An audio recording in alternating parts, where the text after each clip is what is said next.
Hello guys.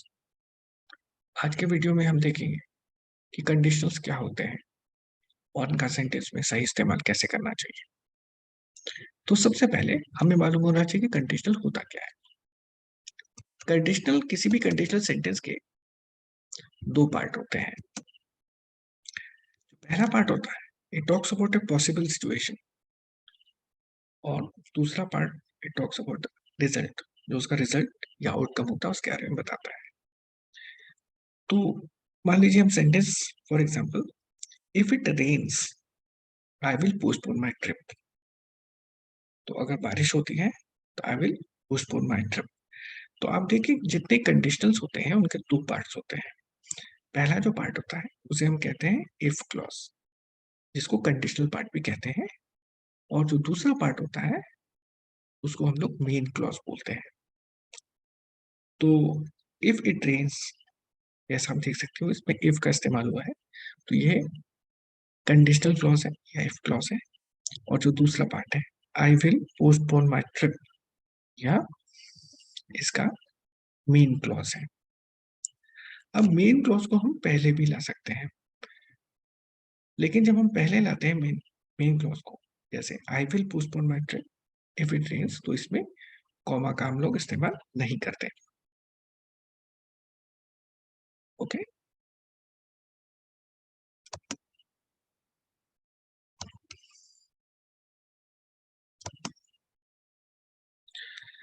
तो इस video में हम देखेंगे कि चार प्रकार के कंडीशंस होते हैं इंग्लिश ग्रामर में। पहला होता है जीरो कंडीशनल, दूसरा first conditional, second conditional and third conditional also. तो जो जीरो कंडीशनल होता है इसका हम यूज करते हैं जब हम किसी जनरल फैक्ट या यूनिवर्सल ट्रूथ की बात करते हैं। तो in this case the result always follows, क्योंकि इसमें अगर कंडीशन होती है तो रिजल्ट आएगा ही आएगा, इसमें कोई एक्सेप्शन नहीं होता है।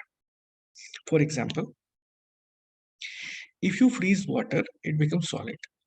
तो अगर पानी को अगर आप जमाएंगे तो वो सॉलिड बनेगा ही बनेगा। Snakes bite if they are scared.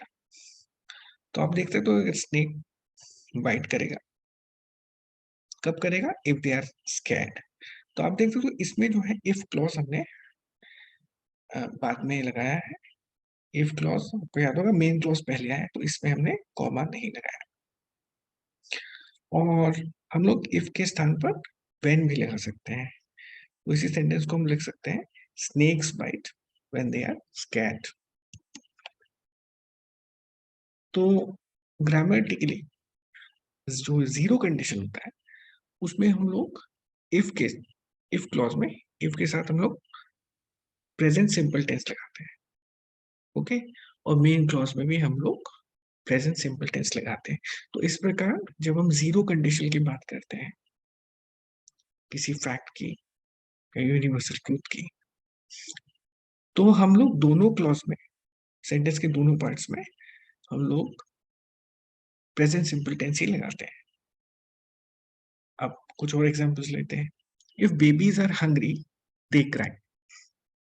तो बेबीज आर देख सकते हैं प्रेजेंट सिंपल में है, दे क्राई यह भी प्रेजेंट सिंपल में है। If you work on the computer too long, your eyes start hurting. I get terrible headaches when I eat chocolate. और जैसा हम पहले देख चुके हैं कि आप इसका ऑर्डर भी चेंज कर सकते हैं और मेन क्लॉज पहले आ सकता है। Your eyes start hurting if you work on the computer too long. तो अब हम बात करेंगे next. Let's move to the first conditional. तो अभी हमने देखा पहले जीरो कंडीशनल, अब हम बात करें फर्स्ट कंडीशनल की। फर्स्ट कंडीशनल इसका हम यूज करते हैं जब हम किसी पॉसिबल फ्यूचर सिचुएशन की बात करते हैं। तो ये सबसे कॉमन कंडीशन है। जैसे हम बोलते हैं ना कि अगर तुम मेरी मदद करोगे तो मैं तुम्हारी आगे जाके हेल्प करूंगा। If you help me I will help you later.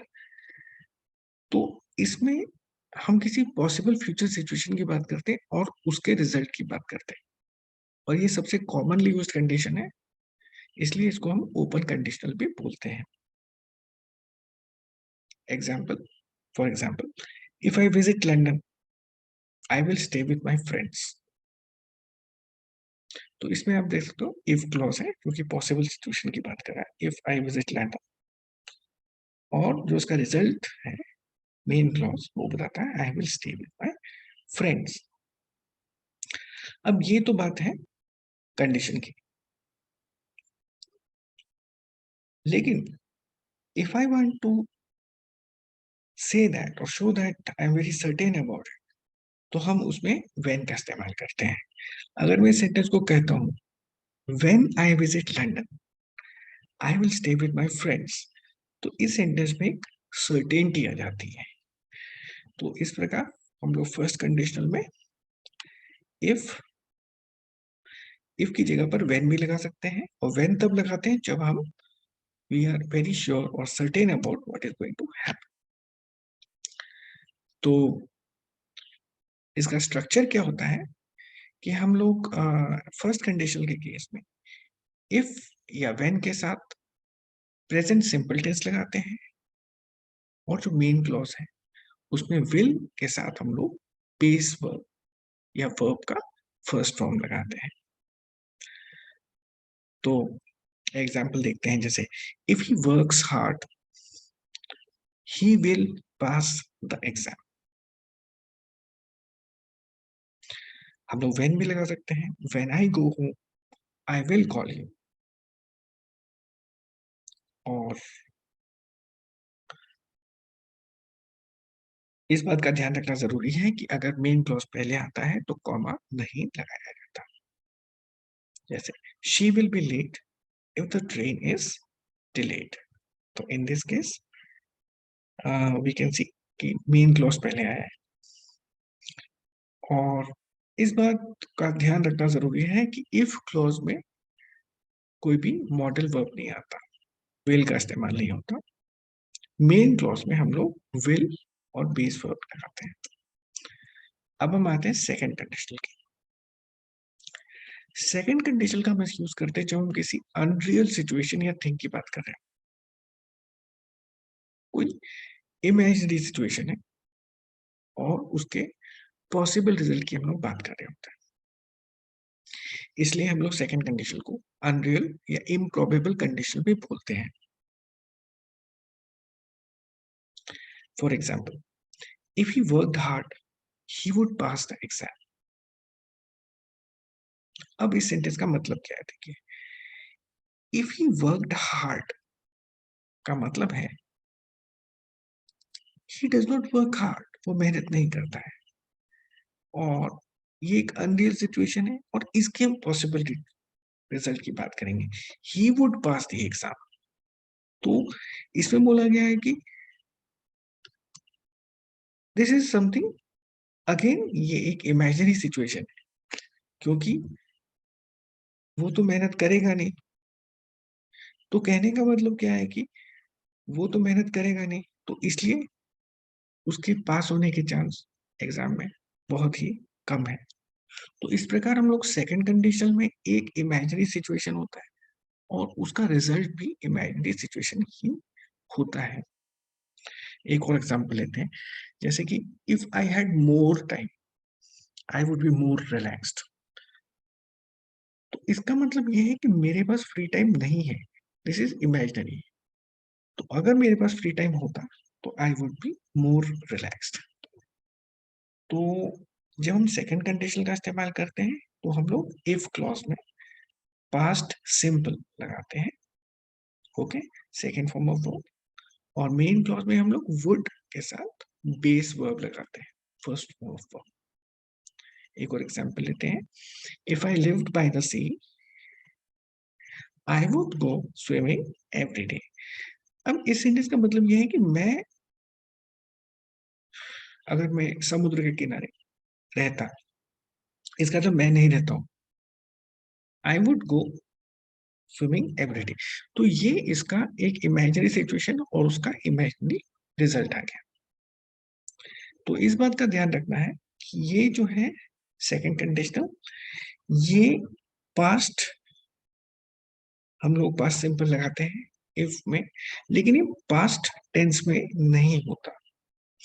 ये पास्ट टेंस का हम लोग इस्तेमाल अगर हमने यहाँ किया है if I live by the sea, तो इसका हमने इस्तेमाल इसलिए किया है ये बताने के लिए कि ये सिचुएशन रियल नहीं है।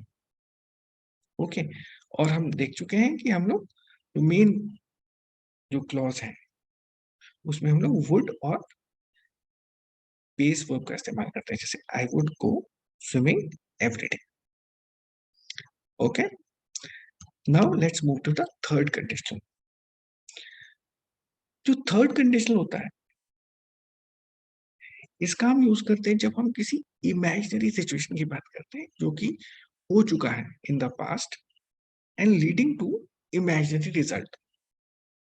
अब क्योंकि दोनों चीजें हो चुकी है, कोई पास्ट सिचुएशन है और उसका इमेजिनरी रिजल्ट की बात करते हैं, तो इसलिए हम इसको बोलते हैं unfulfilled condition. They are also known as unfulfilled conditions. For example, if I had known it was your birthday, I would have brought you a present. तो जब मैं कह रहा हूं कि if I had known it was your birthday, इस part का मतलब है कि I did not know it was your birthday, यानी कि मुझे नहीं मालूम था, ये पुरानी बात है कि आपका बर्थडे कब था। तो ये जो पास्ट की घटना है उसका रिजल्ट क्या हुआ, आई वुड हैव, जो मेन क्लॉज है वो बोलता है I would have brought you a present. इसका अर्थ यह है कि I did not you I did not bring you a present, यानी कि मैं आपके लिए प्रेजेंट नहीं लाया। तो इस प्रकार ये कंडीशनल जो है वो अनफुलफिल्ड रहा। ठीक है, तो हम लोग एक और एग्जांपल लेते हैं जो कि जिससे आप काफी रिलेट कर पाएंगे as a student. If he had worked hard he would have pass the exam. इसका मतलब, इसका मतलब क्या है सोचिए। इसका मतलब he did not work hard, उसने मेहनत तो की नहीं। If he had worked hard he would have pass the exam. तो इसका मतलब ये है कि एक तो उसने मेहनत नहीं किया, ही डिड नॉट वर्क, एक्चुअली उसने मेहनत नहीं की कोई, तो उसका रिजल्ट क्या हुआ, वो एग्जाम पास नहीं कर पाया, जो कि काफी लॉजिकल है। तो अब हम देखें इसका स्ट्रक्चर क्या है। तो आप जैसे देख चुके हैं कि इसमें जो इफ क्लॉज है इसमें हम लोग पास्ट परफेक्ट टेंस का इस्तेमाल करते हैं, और मेन क्लॉज में हम लोग वुड हैव के साथ थर्ड फॉर्म ऑफ वर्ब का इस्तेमाल करते हैं। ओके, जिसे हम लोग पास्ट पार्टिसिपल भी कहते हैं। एक और example, if you had applied brakes on time, you would have avoided the accident. If you had applied, तो अब इसमें पास्ट परफेक्ट क्या है, had applied, you had applied, past perfect if clause के साथ लगा on time, you would have avoided, would have plus third form of would have avoided the accident। अब इसकी दो चीजें हैं। पहली चीज, if you had applied breaks on time, इसका मतलब यह है कि आपने टाइम पे ब्रेक नहीं लगाया, ये imaginary situation in the past है, राइट। अब इसका रिजल्ट या आउटकम क्या रहा, you would have avoided the accident. इसका मतलब क्या है, ये भी एक इमेजिनरी, जो फर्स्ट वाला इमेजिनरी सिचुएशन है पास्ट में जो कि नहीं हुआ, उसका इमेजिनरी आउटकम है। इसका मतलब you could not avoid the accident, यानी कि आप एक्सीडेंट से बच नहीं पाए, यानी कि एक्सीडेंट हो गया। ओके, सो इस प्रकार हमने चार किस्म के कंडीशंस पढ़े, zero condition, first conditional, second conditional and third conditional. Okay, तो लेट्स रिकैप, एक शॉर्ट समरी करते हैं। Zero conditional is used for general fact और यूनिवर्सल ट्रूथ। तो इसका स्ट्रक्चर होता है, जो इफ क्लॉज होता है उसमें हम लोग प्रेजेंट सिंपल लगाते हैं, और जो मेन क्लॉज होता है उसमें भी हम लोग प्रेजेंट सिंपल टेंस का ही इस्तेमाल करते हैं। तो यानी दोनों पार्ट्स में हम लोग प्रेजेंट सिंपल टेंस का ही इस्तेमाल करते हैं। ऑलराइट, जो फर्स्ट कंडीशनल होता है जिसको हम ओपन कंडीशनल भी बोलते हैं, मोस्ट कॉमन कंडीशन है। तो it is used to talk about future, possible future situation और देयर रिजल्ट्स। तो ये सबसे कॉमन है। तो इसमें इफ या व्हेन के साथ हम लोग प्रेजेंट सिंपल टेंस लगाते हैं, और मेन क्लॉज में विल के साथ हम लोग बेस वर्ब लगाते हैं। अब ध्यान में रखने वाली बात यह है कि व्हेन जब सर्टेन होते हैं कि वो चीज होने वाली है, सर्टेनिटी होती है, तो हम लोग व्हेन का इस्तेमाल करते हैं। ऑलराइट,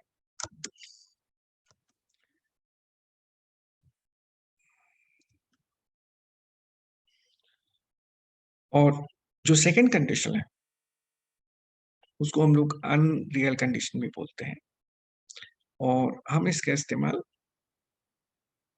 अनरियल सिचुएशन के बारे में करते हैं, जो कि है नहीं, इमेजिनरी सिचुएशन के बारे में प्रेजेंट में, और उनके पॉसिबल रिजल्ट्स के बारे में हम लोग बात करते हैं। तो इसमें हम लोग इफ के साथ पास्ट सिंपल टेंस का इस्तेमाल करते हैं, और जो मेन क्लॉज में हम लोग पुट के साथ बेस वर्ब यूज करते हैं। ऑलराइट, और जो थर्ड कंडीशन है जिसको हम लोग अनफुलफिल्ड कंडीशनल भी बोलते हैं, it is use to talk about imaginary situation in the past, जो कि हो नहीं पाया, इमेजिनरी है, नहीं हो पाया, एंड लीडिंग टू इमेजिनरी, तो उसका रिजल्ट भी इमेजिनरी है। तो इसमें हम लोग जो है इफ क्लॉज में पास्ट परफेक्ट टेंस का यूज करते हैं, और मेन क्लॉज में we use would have with third form of the verb. All right, so this completes our chapter on conditions. ये बहुत important topic है, and if you have any questions you can email it to me. Thank you so much.